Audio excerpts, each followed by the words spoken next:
మామూలుగా బట్టతల అందరూ బట్టలు వచ్చేసి అందరూ ఫీల్ అవుతారు.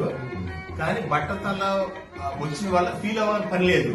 దాని బట్టతల వల్ల ఉపయోగాలు మా గురుగారు సమ్మెట గాంధీ గారు ఒక 10 రూపాయలు మీకు చెప్తారు. ఎందుకంటే అది వేరంటే ఎవరు ఫీల్ అవ్వకర్లా. బట్టతలకాయ అనేది దాని ఏం కాదు. బట్టతల చాలా ప్రయోజనం ఉంది. ఫస్ట్ ప్రయోజనం బట్టతల ప్రయోజనం ఏంటంటే దానికి ఆముదాల మౌలి గారని తిరుపతి ఆయన చక్కటి పద్యం రాశారు. అది నేను బాగా యూట్యూబ్ లో పెడితే కొన్ని లక్షలు వ్యూస్ వచ్చింది. అది నేను పాడతా మామూలుగా. ఒకసారి వెళ్ళినప్పుడు నేను వేటపాలు వెళ్ళినప్పుడు దానికి హార్మోనియం వాయించాను. అంటే బట్టతల వల్ల ఉపయోగం ఏంటంటే తలను నిరాశడు తగులాట ఉండదు, క్షౌరశాలకు వెళ్ళు కర్మ లేదు,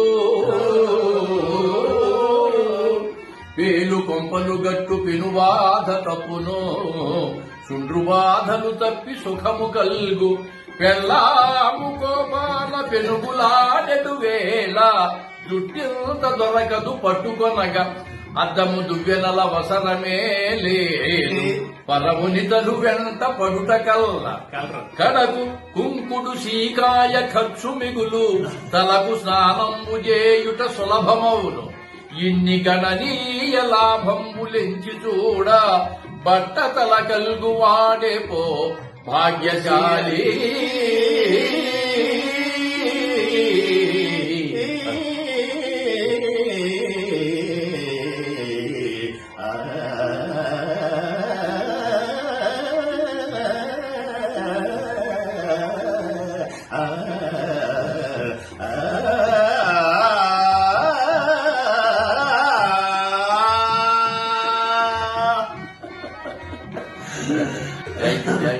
సంతోషం మా గురువు గారిని కలవటం. ఆయన పద్యాల మీద ప్రేమ, ఆయన ప్రేమ పద్యాల మీద ప్రేమ ఆయనకి.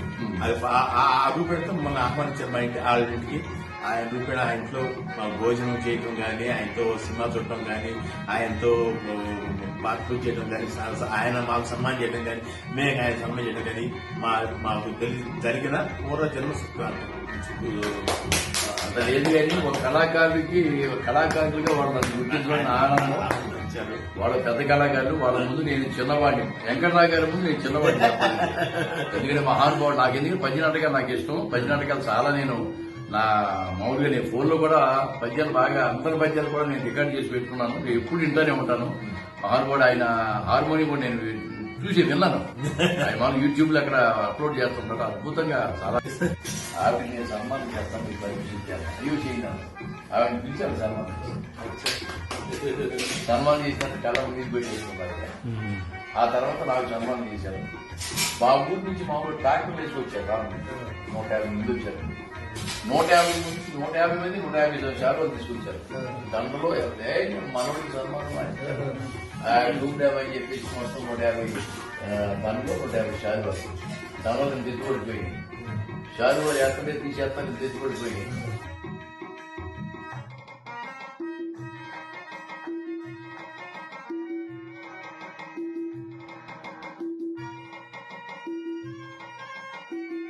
జూనియర్ డివి సుబ్బారావు, అజయ్ ఘోష్ నా సోదరుడు అజయ్ ఘోష్, వెంకటరావు గారు ఎంత వచ్చి వేటపాలెం తీసుకెళ్లి ఆ రోజు డిన్నర్ చేయించి చక్కగా పద్యాలు గిద్యాలు పాటించారు. ఇంత మహానుభావుడు. అంటే గొప్ప అభిమానిస్ట్ ఆయన దాదాపు 5120 పెర్ఫార్మెన్స్ కి ఆయన మామూలుగా హార్మోనియం వాయించాలంటే మామూలు మాట కాదు. అటువంటి మహానుభావుడు ఈ రోజు నా ఇంటికి రావడం నేను అదృష్టంగా భావిస్తున్నాను. నేనేదో చిన్నగా భోజనం పెట్టాను, అందుకని ఏం చేయలేకపోయాను. మీరు మా రావడం ఎప్పటి నుంచో మనకి కాయించి 4-5 సంవత్సరాల నుంచి కోరిక మనం కలవాలని 5 సంవత్సరాలు. ఈ రోజు కూడా నాకు షూటింగ్ లేకపోవడం, మీరందరూ రావడం, మీరు ఆ శ్రీని గారి ఈ శ్రీని గారి అందరూ రావడం అనేది, అక్కడ సర్పంచ్ శ్రీని గారి రావడం నిజంగా నేను ఆనందంగా ఫీల్ అవుతున్నాను. నా అదృష్టంగా ఫీల్ అవుతున్నాను. అయితే మీరు సామాన్యులు కాదు. ఎందుకంటే ఏలైనా అష్టదిక్పాలురా దిష్టి బొమ్మల చేసి శాసింపజాలిన చక్రవర్తికి బ్రహ్మవాక్కులనైన వ్యాఖ్యానమును చేసి భాష్యంబు చెప్పిన పండితుండు. ఘనతపోనిష్ఠా ప్రకాండుడై కైలాసపతిని మెప్పించిన భక్తవరుడు విఖ్యాత శూరుడై విశ్వేశు శాంతికై తన కంఠమర్పించు త్యాగమూర్తి సకల సంగ్రామ చాతురీచన వినూత్న దావదహనాయుధోక్త ప్రతాప కలిత ధీ విశాల విక్రాంతుడా రావణుండు కామకుండయ్యే దుష్కాల కర్మవశత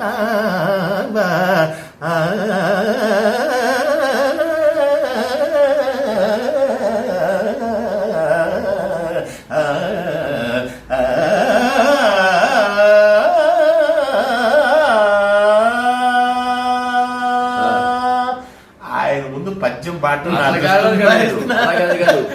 చెప్పేది మీ విద్వత్తు గుమ్మడికాయ అంత నాది ఆవగిందంత కూడా లేదు సార్. చెబుతున్నా ఇవ్వకుండా. ఎందుకంటే కాకపోతే మీలాంటి విద్వత్తున్న విద్వాంసులు నేను వింటా పద్యాలు బాగా వింటాను, ఆనందిస్తా. నేను నీ పొద్దునే వాకింగ్ చేయడానికి వెళ్తా ఫ్రెండ్స్ తో పాటు. ఆ పద్యాలు ఇంటూనే తిరుగుతుంటా నేను.